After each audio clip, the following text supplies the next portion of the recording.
So we're doing something a little bit different today. You are going to be privy to listen to an episode where I was interviewed on another person's podcast.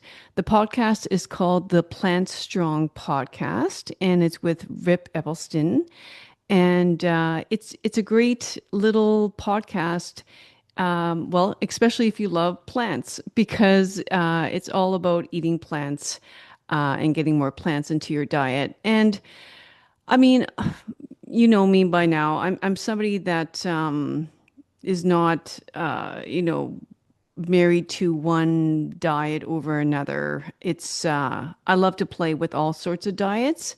It's whatever makes you feel the best, right?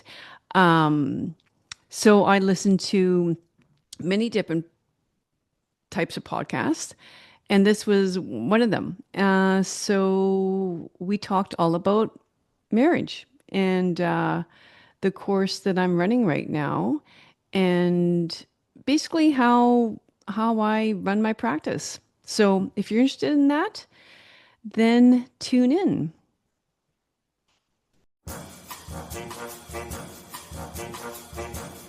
Dishonesty, disrespectful, discrimination, detached, dismissive. That's it. I'm done. Relationships can be messy. Are you having trouble with your personal or professional relationship? Not to worry. As a relationship therapist and coach for over 25 years, I have a lot to share. And so will my guest experts. Let's get smarter in our business and personal lives so we can be our best selves. Now, let's get on with the show.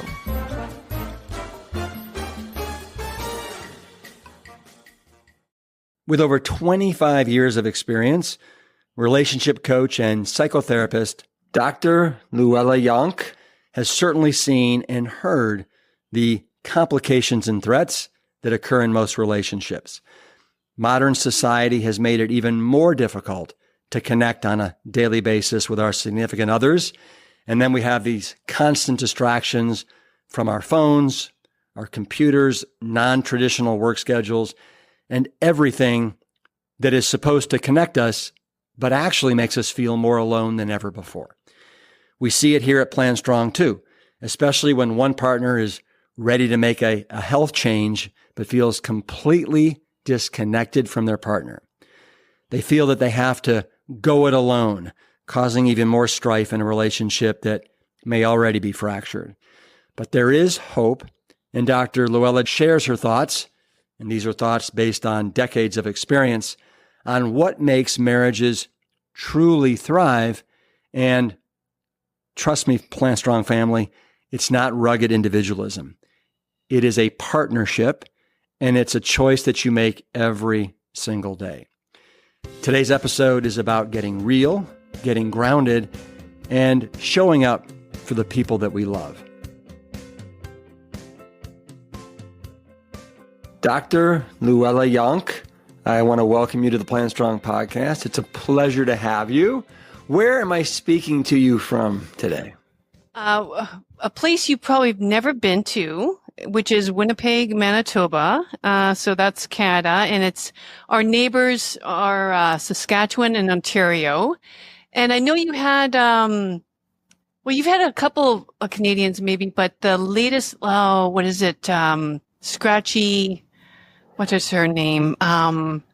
She came up with a cookbook last year. Carly Bodrug. Yeah, she's right next to me in Ontario. Yeah. So, and I'm just north of North Dakota. Like the border is about, an hour's drive away, sort of thing. So So I had one of my buddies on the podcast, Brad Kearns, and we talked about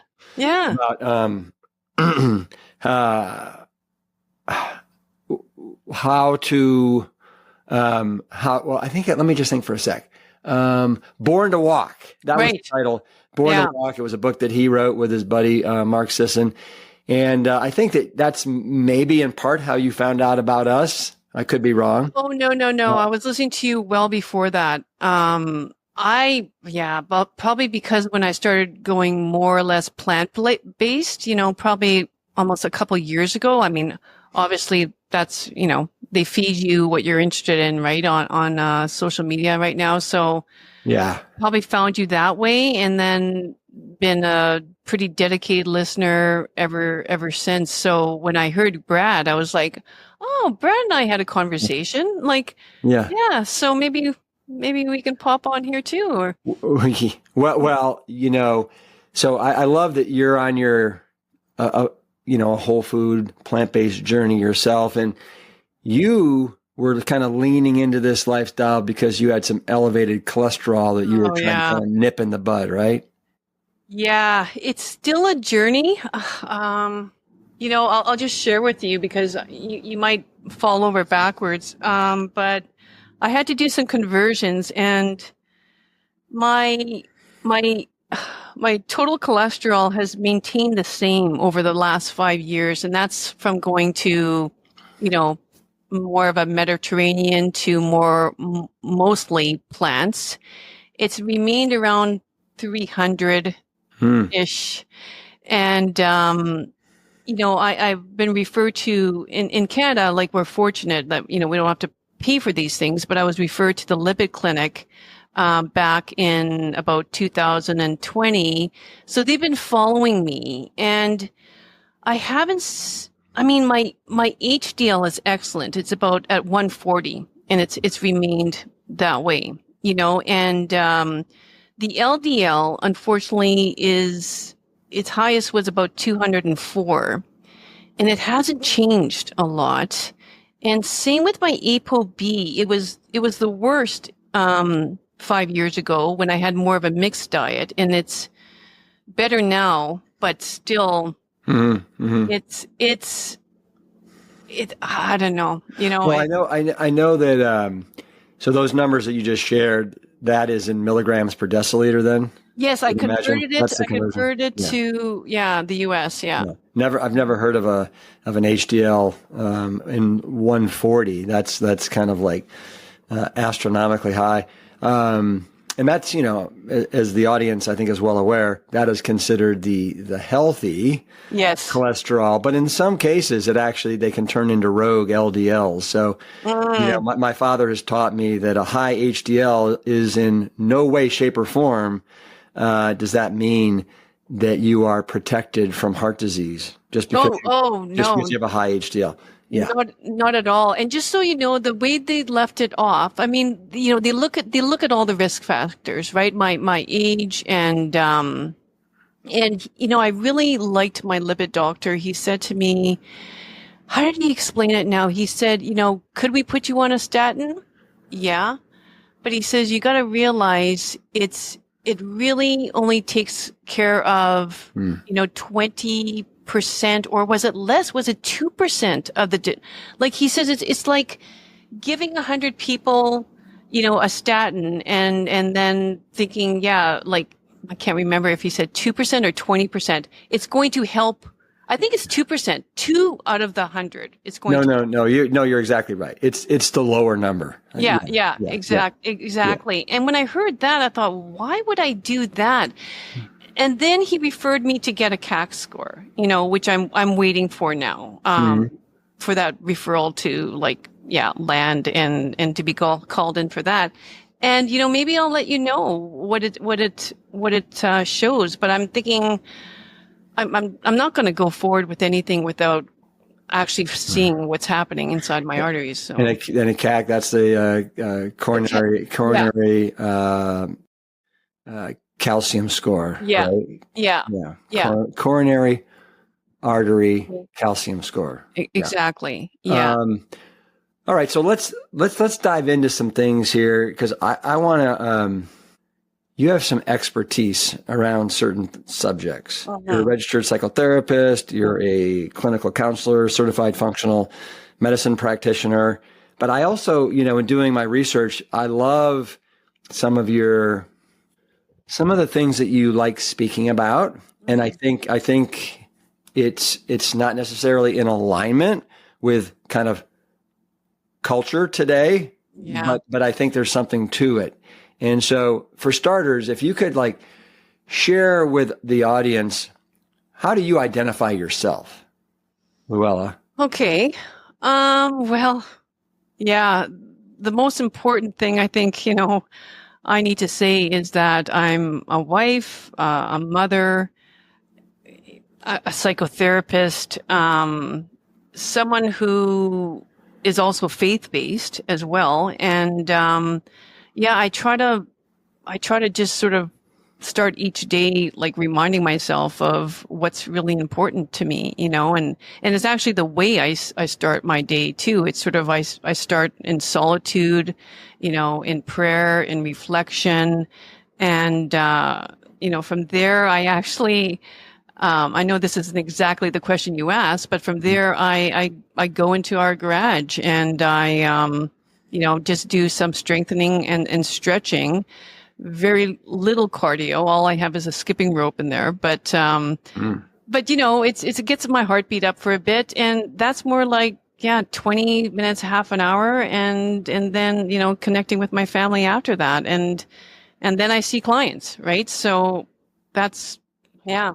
What I want to dive into with you, because I think it's really powerful and relevant, is marriage, right? Mm-hmm. And you say how it's constantly under pressure these days from this modern culture, Yeah. which is trying to promote comfort over commitment and Yeah. individualism over unity.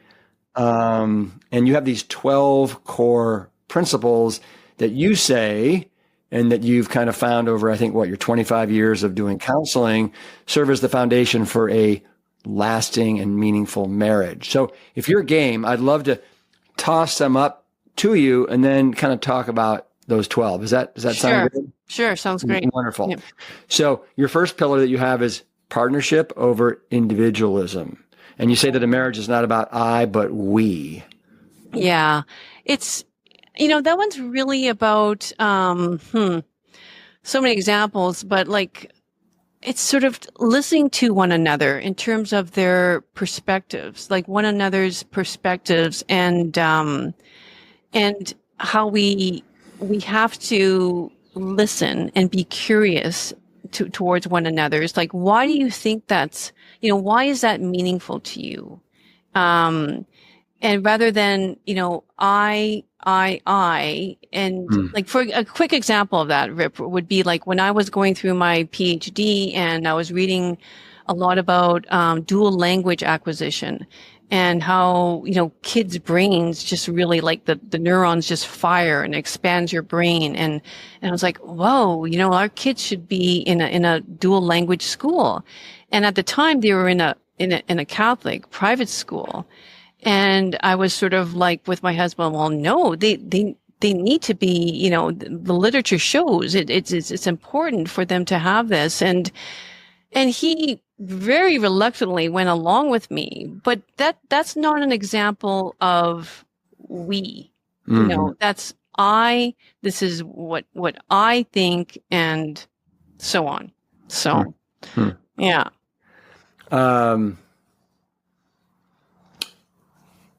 Yeah, it seems like because it seems like outside of the marriage, there is so much individualism.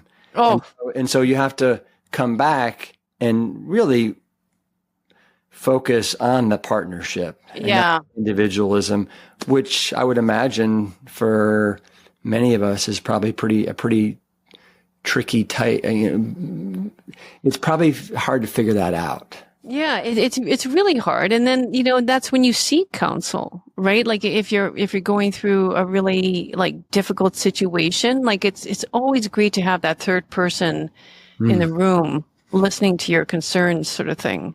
Mm-hmm. All right. So your second pillar is commitment as a covenant. What do you mean by that? Well, I mean, it's not a contract. It's not something that, is sort of can be played with or negotiated with or something like that. It's it's what you said, on the day that you married your partner, like for better or for worse, for rich or for poor, like we have each other's back.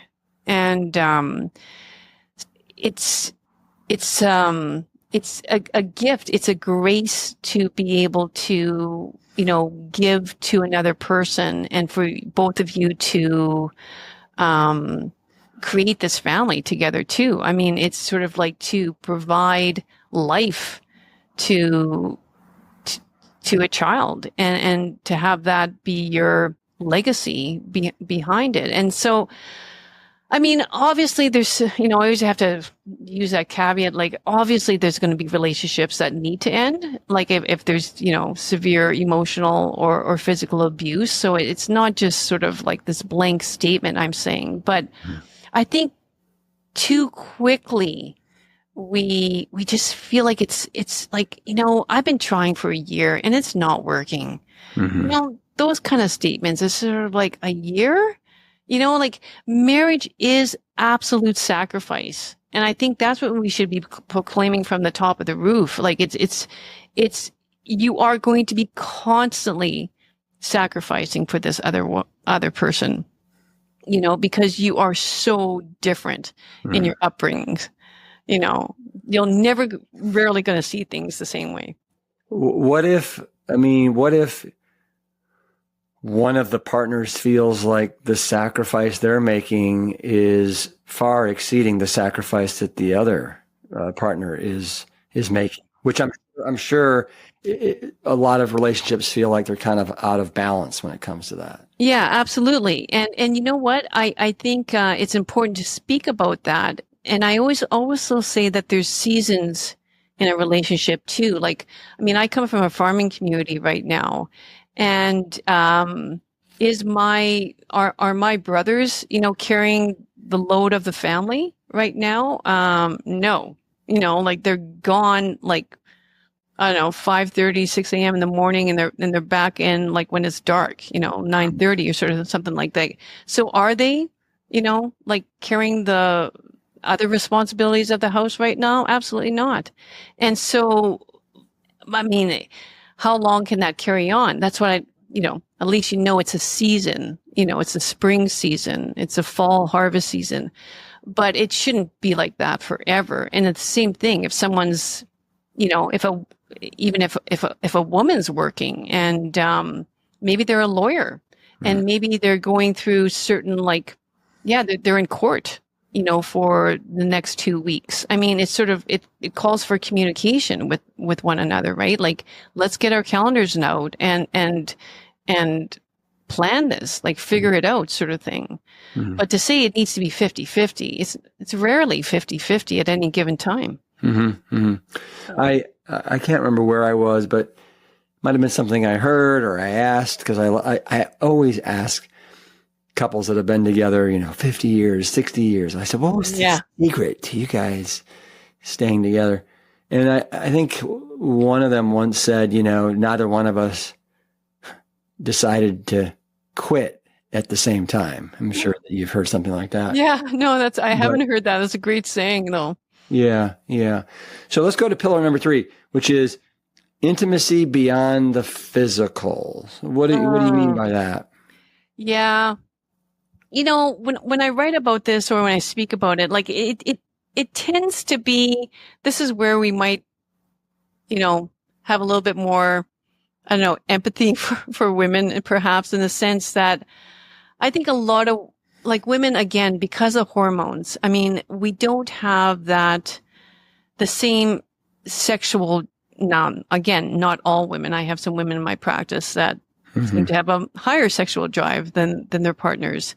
But it's to see sex as a different way, that, the physical act of sex is that it's physical, but that's just sort of like the entry point into the deeper connection of love. It's the passion of love. Whereas like the main part of the relationship is the act of love, or you could say like, the day-to-day grind or the acts of love. And then once children leave the nest, I feel like it's become more of a habit of love. So the sex piece is such a small piece. It's the eroticism. And I'd say like, maybe I'm favoring women a little bit more here in the sense that I think like, well, women do often feel objectified, in that sense.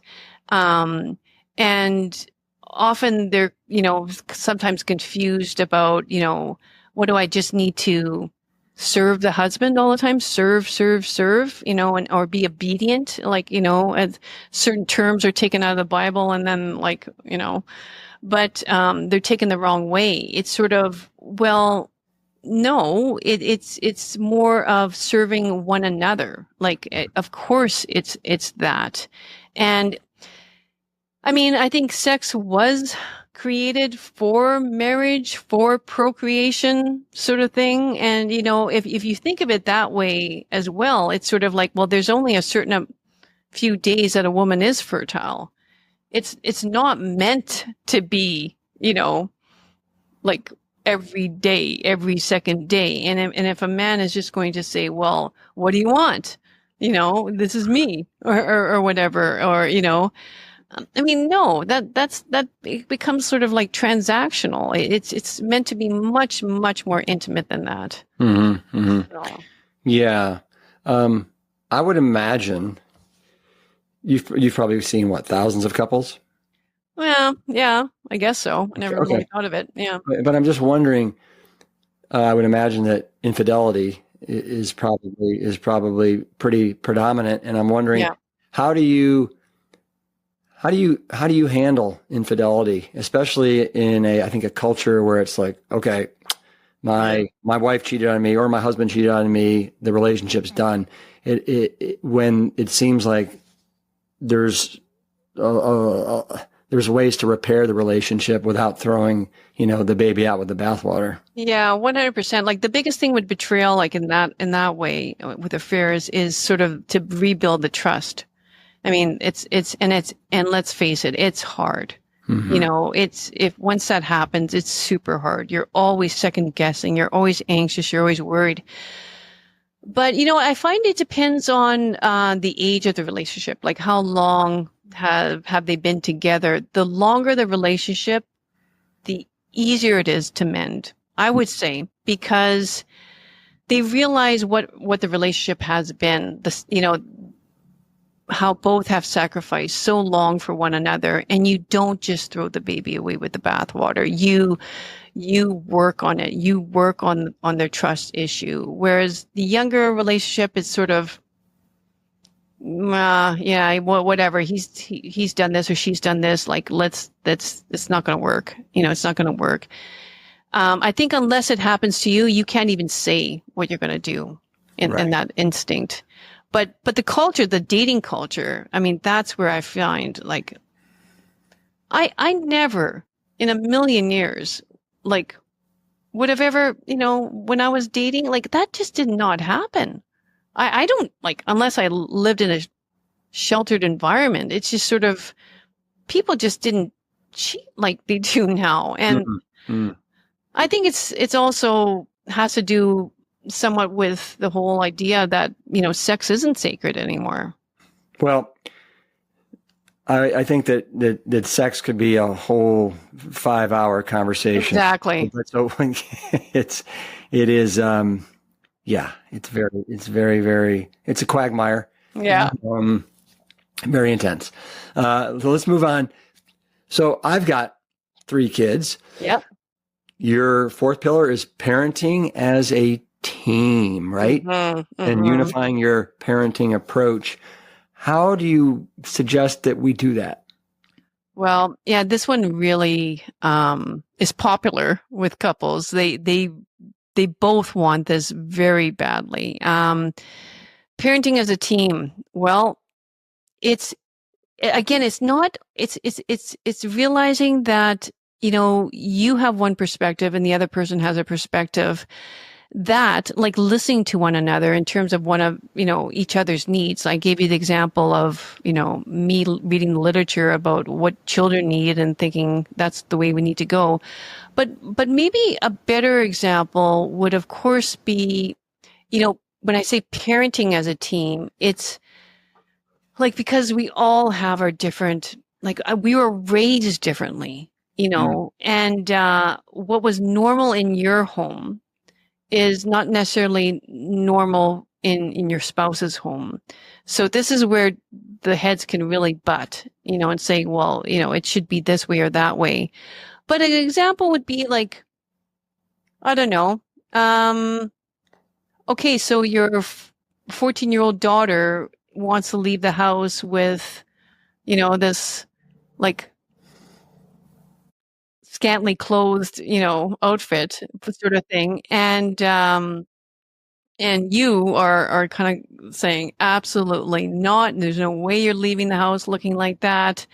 And your wife is sort of like, hey, and sort of whatever. It takes you aside, but like not in front of the child or anything like that, or just saying, give us a sec, we're going to talk about this or whatever. But her maybe speaking to you about why she trusts your daughter and conversations that she might have had with her daughter, your daughter, already, and things like that. And then, maybe coming to like, and just giving a strict curfew, because we all know nothing good happens after 2 a.m., as my father always used to say. And like, yeah, maybe other boundaries, but like if this is her style of clothing, let's just be smart about it, sort of thing. So that's more of a team approach rather than, your wife wanting to sort of step in and it's like, nope, this is it. This is like, sort of thing. That's not a team. Mm-hmm. Mm-hmm. Yeah, no, I can definitely say that when you're not parenting as a team, it can cause some internal strife with you and your partner, which leads to some, resentment and anger. Well, and then also like the child soon learns who to go to, depending on what they want, right? Because if he or she sees the different perspectives, she's going to go to one parent for money and the other parent for something else, a ride or whatever that might be. Yeah.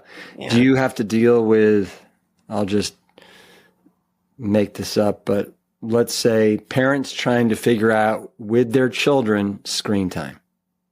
Oh, well, yeah, not so much. I tend to get like, I find I get the older couples in because of my age. They know that I can relate to her because our kids are adults or whatever. So I can't say I've had a lot about screen time, but that's got to be a challenging issue. I'm so grateful that I did not have a phone, really until my children were a fair bit older, and that I mean, obviously, I'm not a dinosaur. My 14-year-old or whatever would have had phones and stuff like that, but it was easier then too. I don't know. It just seems like, I mean, they use it for school now. They use it for everything. Screen, some sort of device. So I guess parental controls, and I guess you and your partner speaking about that, right?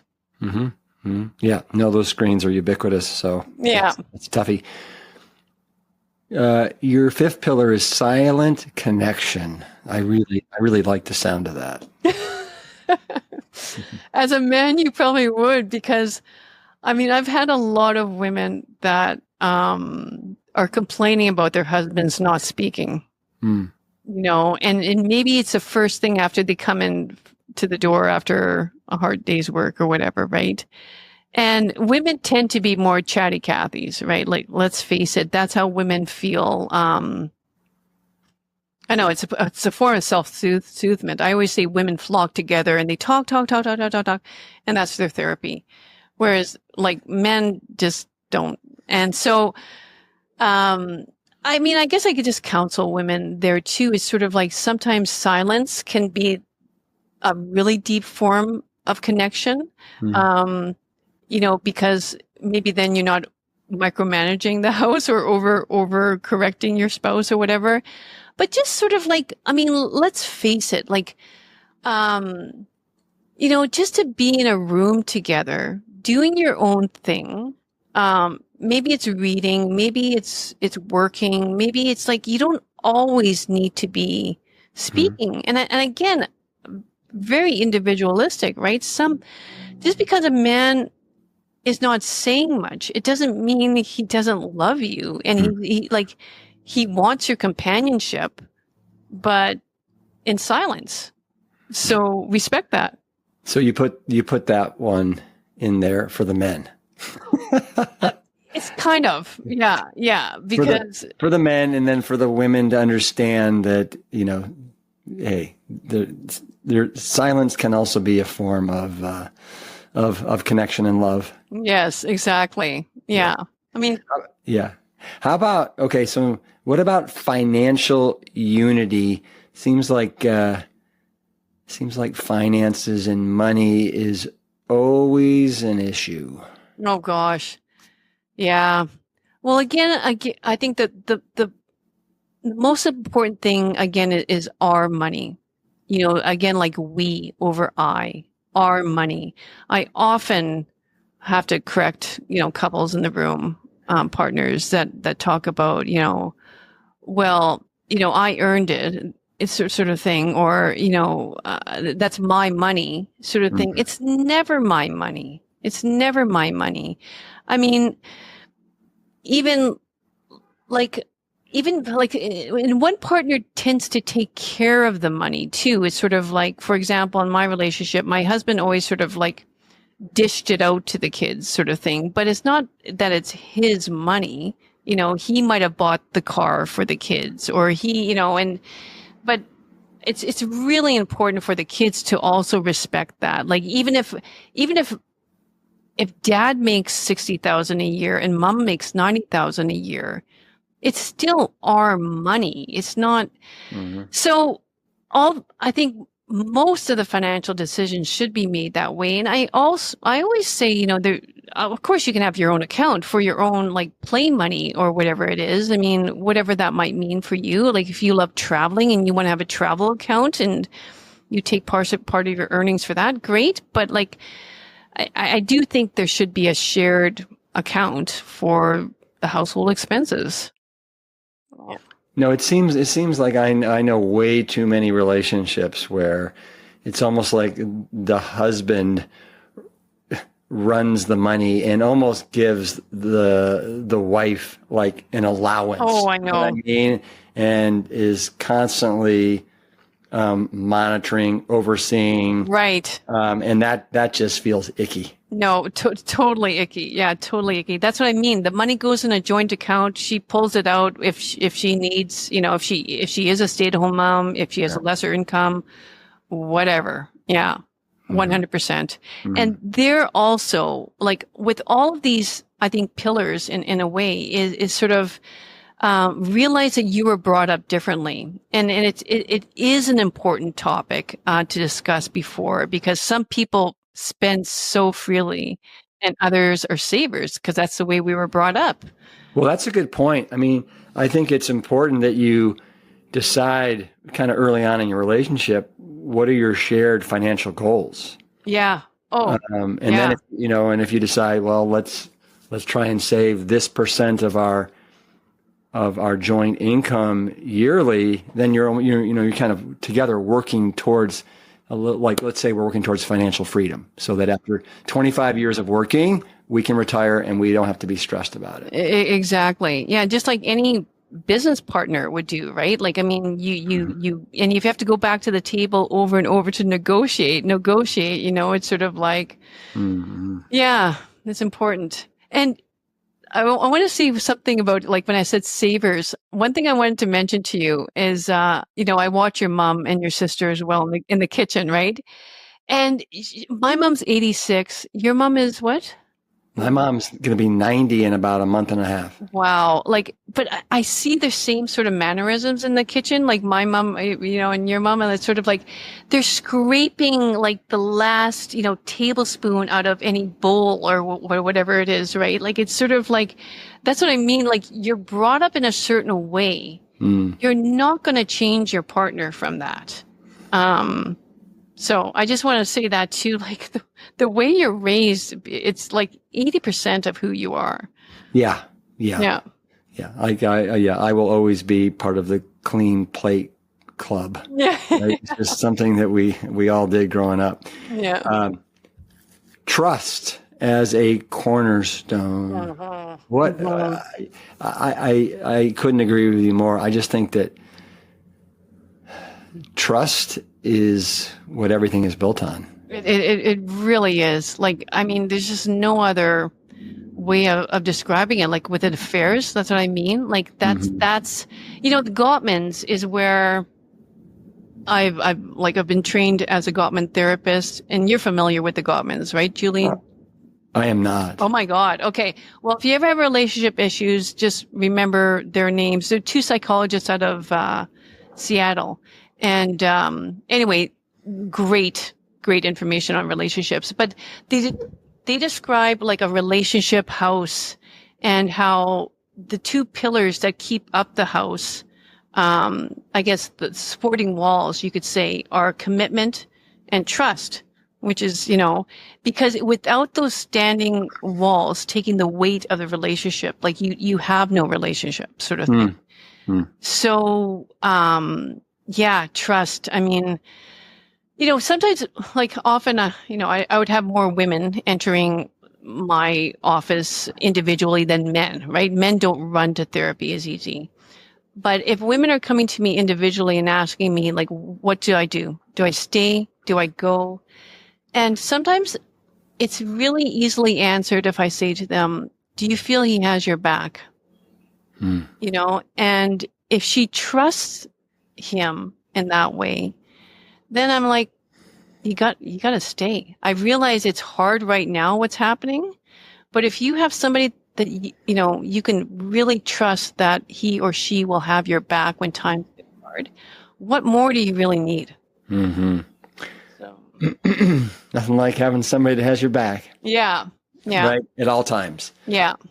Acts of love. Boy, don't we all just love those unexpected small little gestures when you least expect it? Yeah. It just makes you melt. Oh, I know. And it's the simplest things, right, Rip? It's sort of like, I don't know, like for, women cleaning the snow off your car, window. Yes. Changing your summer's tires and your winter tires. Like little things like that we rarely give thanks for because we've gotten the habit of just expecting that our partner's going to do it.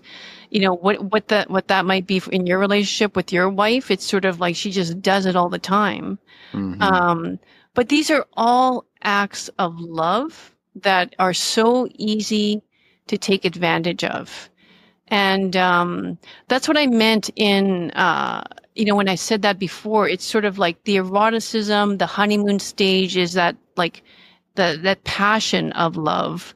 But then the bulk of the marriage is the acts of love, which then become habits of love. And it's the middle part that's so hard, is to keep up those acts of love, even when you're really hurt or insulted or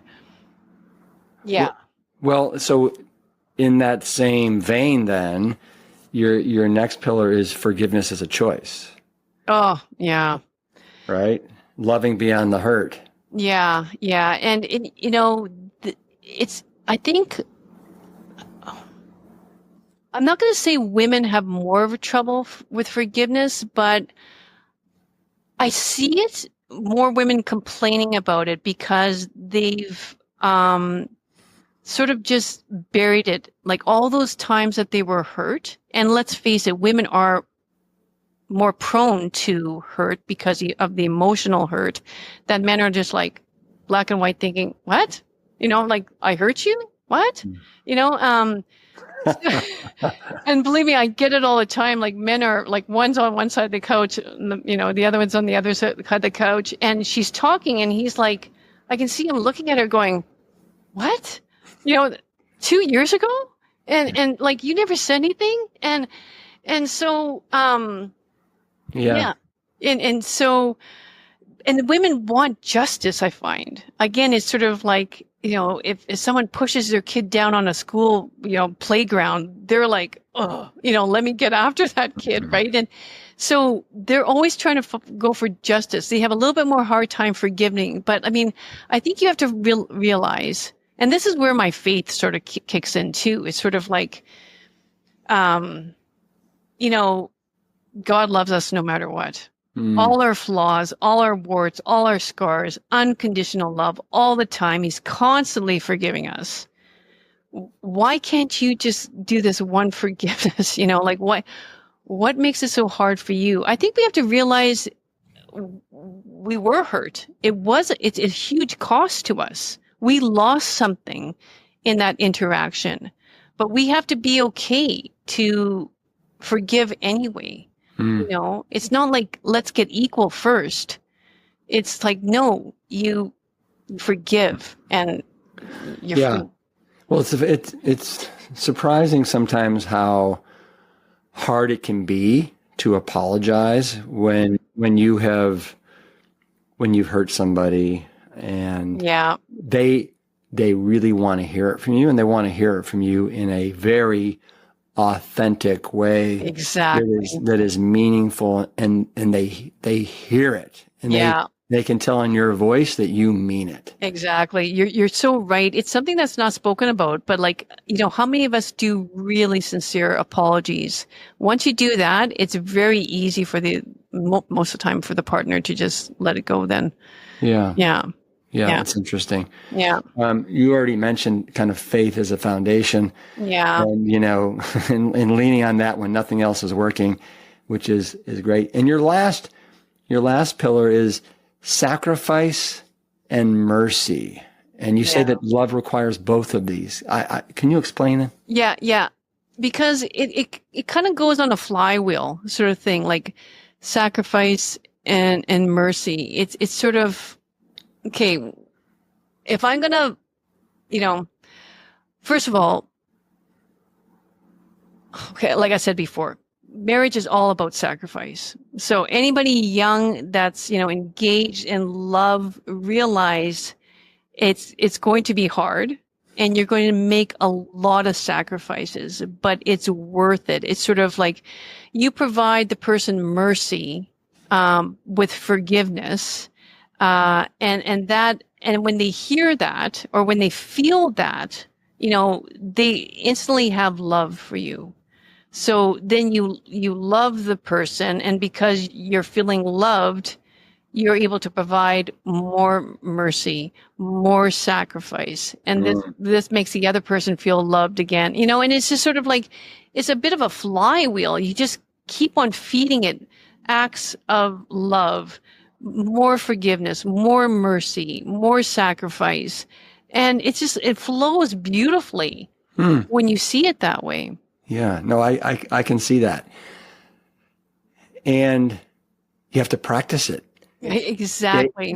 Day in and day out. And I think somewhere in reading about you, Luella, you're like, you have to make this one of the most important things in your life every day. Yeah, exactly. And I think a lot of couples, they don't want to work that hard. You're so right, Rip.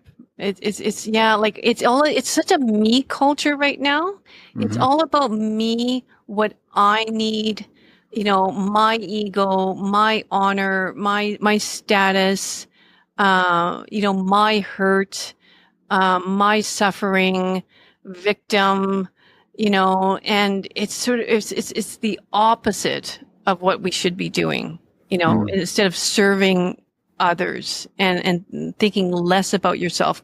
In some ways, like people that go for therapy or like constant therapy are also kind of in that, I have to get better. I have to even the self-growth sort of like culture too. It's sort of like, I need to perfect myself. I need to perfect my diet. I need to sort of like, I mean, to an extent, right? But we can all become way too obsessed in certain areas of our life. And we start idolizing maybe our body too much, maybe our health too much, maybe our career too much, instead of like reminding ourselves like to serve others. I have one more question for you. Yeah.